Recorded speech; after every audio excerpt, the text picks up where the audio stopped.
Barbeck is a proud sponsor of local H&R Preps. Kelly, I just got a new cell phone. It's awesome. And I just shot a video of Nick at the game tonight. Oh my God, he is so cute. I'll send it to you right now. We help you stay connected with a cute picture here and there. Buy local. Buy Barbeck.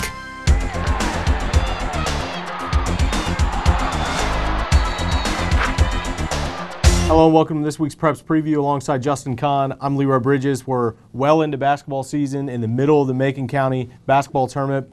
Before we get into that and give you our projections, our picks, and everything like that, we're going to start off with our top five. I'm sure there's a little movement at this point. We're still kind of learning some things, but Justin, what do you got for yours?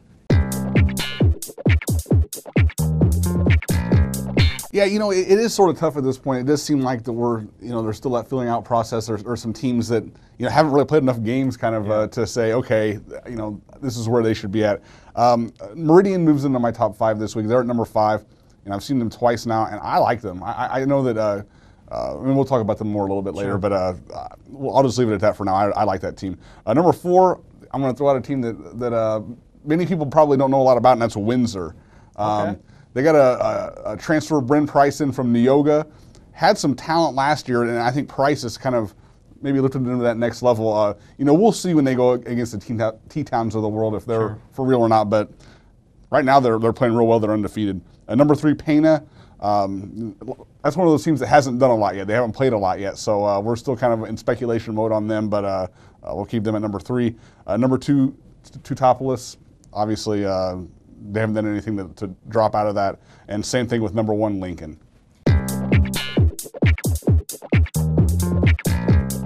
Yeah, looking at my top 5, I've got Sangamon Valley still at number 5. The Storm, they lost that game to South Fork last week, but they've rebounded since then. I think they're poised to make a run in this Macon County tournament, and you'll find that out here in a second. Number 4, Meridian as well. I haven't gotten to see the Hawks, but I'm buying into kind of the things I'm hearing from you.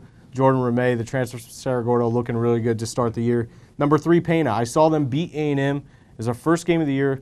I thought it was a very physical contest. There was some blood. There were a couple guys knocked down, and they prevailed in their season opener despite being on the road against an A&M team that might be better than we first thought. Sure. Number 2, Lincoln, and number 1, T-Town. Those top teams are going to stay put for a while unless I see something, kind of noteworthy with them. It's kind of tough to pick which one of those should be 1 and 2 at this point. Yeah. I think I could have probably reversed mine as well. So yeah, looking at the Macon County tournament, Monday we saw the first action started. Maroa fell to St. Teresa in a kind of a barn burner, and Meridian blew out their game against Argenta, so they moved on. The games on Tuesday, Warrensburg and A&M facing off, and then the 3-6 matchup is Sangamon Valley, Cerro Gordo. Sure. What are your thoughts on who's going to kind of win those games, because they're going to be over by the time these viewers see this? So what is going to kind of shake out here? Well, I think that the Sangamon Valley Cerro Gordo game. I think that Sangamon Valley.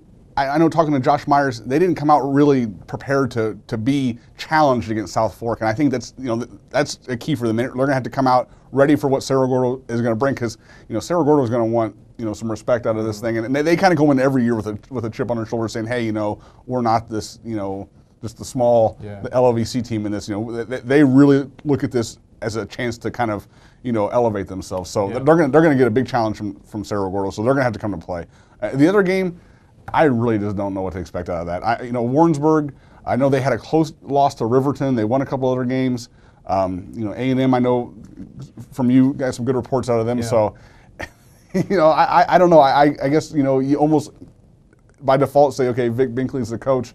They're going to be successful and win this game. But, yeah, I think that's going to – and I think something that I talked to the coaches about last night, I think whenever you're going to match 2 Ocala Valley teams, unless you're talking like the very bottom and very top, we're going to see a lot of games like Maroa and St. Teresa played last night, barn burners, which, maybe come regional time, postseason, we'll say, oh, these teams weren't as successful as we hoped. But during the season, we're going to see a lot of really good games just because of the sort of the balance there is this year. I think these seeds are about as close as they've been in a long time from what I understand. And I think Sangamon Valley kind of they got a real advantage by being the 3 seed. I thought they would be maybe the 1 in this bracket, but I think that the top half of the bracket is probably more difficult when you look at Meridian is up there, and then St. Teresa has played really well to start the year, and I'm looking for A&M to upset Warrensburg. I think that's going to happen just from what I saw. And Sangamon Valley then to kind of move along a couple games into the championship, end up facing Meridian there.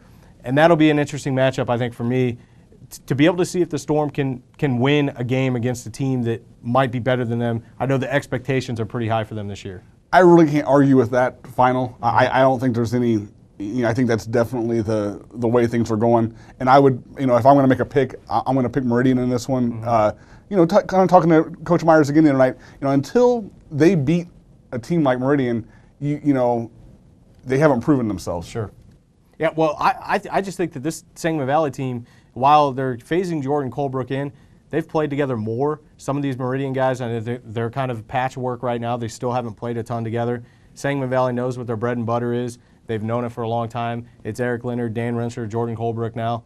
My pick is the Storm to win this tournament. So I will say just a couple of quick thoughts on some of the teams. This is a really fun year just because we don't know anything. Yeah. Sangamon Valley is a little different than we do know a little bit about them. But these other teams, when you're just kind of getting to know these players and getting to know how they're going to sort of mesh together, I've just been impressed with what I've seen out of Meridian. Jordan Ramey, I thought he was a good player at Cerro Gordo, but he's really surprised me of how effective he's been. He's really quick, has a really nice jump shot, and is an offensive force. I mean, really is. And then Caleb Brown showed flashes last year, and I just think he's going to have a huge year in the post for them. And then they have about 9 other guys, it seems like, who if they get 2 or 3 of those guys hot on a given night, I mean, they're just putting up a ton of points. I know Coach Blickensdorfer doesn't, he's really angry about their defense, but when you're scoring 70, 80 points a game, you don't need much defense. You're going to win a lot of games. And I just think that I kind of was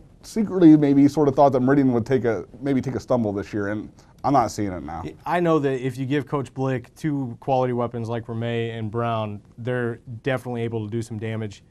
Maybe an opportunity for Sangamon Valley to maybe take that step and grow up a little bit, like Coach Myers said.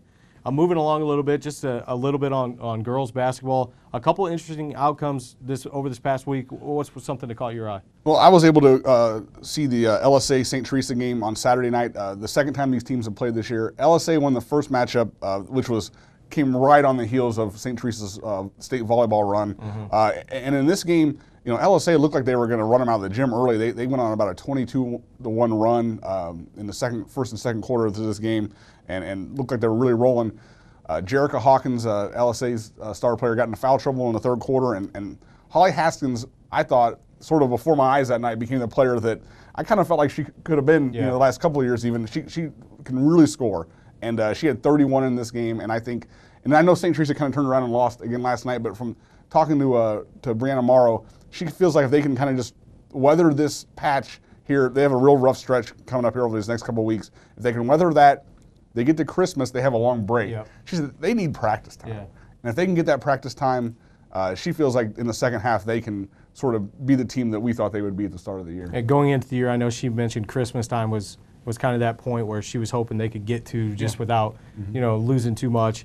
I saw an interesting outcome. Pana beat Teutopolis, and I know last year at this time, roles were a little reversed. I mean, we knew Teutopolis was going to be pretty good because they always are, but we thought Pana was going to have a really good year. Yeah. Teutopolis went into Pana and crushed them. Yeah, just ran them out of the gym. This year, Allison Allen for Pana is kind of solidifying herself as a player of the year candidate down low. She's a post player for them, and Pana beat T-Town. It's just a good benchmark win. Anytime you beat a program like Teutopolis, you know things are headed in the right direction. So Pana has some good things going. I know T-Town did rebound with another win over Cowden-Herrick Beecher City. It's not all the worry for Teutopolis. They're going to have a good year there too. So make sure you check out hrpreps.com. We'll have full coverage of the Macon County Tournament all week long.